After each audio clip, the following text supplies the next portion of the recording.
In this video, I'm going to show you how to enable spell check in Outlook, so you can catch spelling and grammar mistakes before sending emails.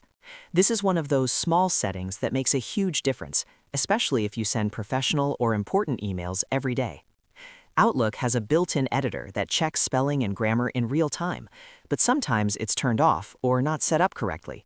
I'll walk you through the exact steps to turn it on and make sure it's working the way you want. Before we start, if you find this tutorial helpful, make sure to hit the like button and subscribe to the channel for more easy software tips and guides. All right, let's jump right in. First, open Outlook and start composing a new email. You can do this by clicking on New Email or New Message, depending on your version of Outlook.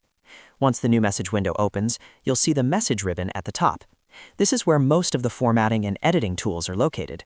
Click inside the body of the email so Outlook knows you're actively writing a message. At this point, you may already notice red or blue underlines under certain words. If you don't see any underlines at all, that usually means spell check or grammar checking isn't enabled yet, which is exactly what we're going to fix. Next, look toward the top right area of the message ribbon. Depending on your Outlook version, you'll either see an Editor button or a three-dot More Options menu. Click on that Editor button if it's visible. If you don't see it right away, click the three dots and look for Editor in the drop-down menu. The Editor tool is Microsoft's built-in spelling and grammar assistant, and this is where all the spell check settings live. Once you click Editor, a pane will open on the side of your email window. Now that the Editor pane is open, look for the Settings or gear icon within the Editor panel. Click on that to open the Editor settings. Inside the settings, make sure spelling and grammar suggestions are turned on. You should see options for spelling, grammar, and sometimes clarity or style suggestions. Toggle these on if they're currently disabled.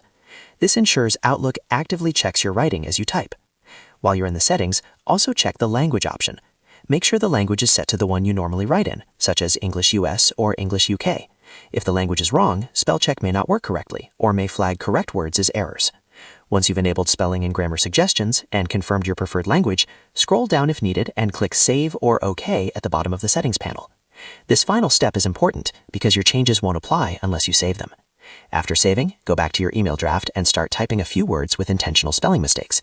You should now see red or blue underlines appear, confirming that spell check is active. From now on, Outlook will automatically check spelling and grammar every time you compose an email, helping you avoid embarrassing mistakes and improving the overall quality of your messages. And that's it. You've successfully enabled spell check in Outlook. If this video helped you, don't forget to like, subscribe, and turn on notifications so you don't miss future tutorials. Thanks for watching, and I'll see you in the next one.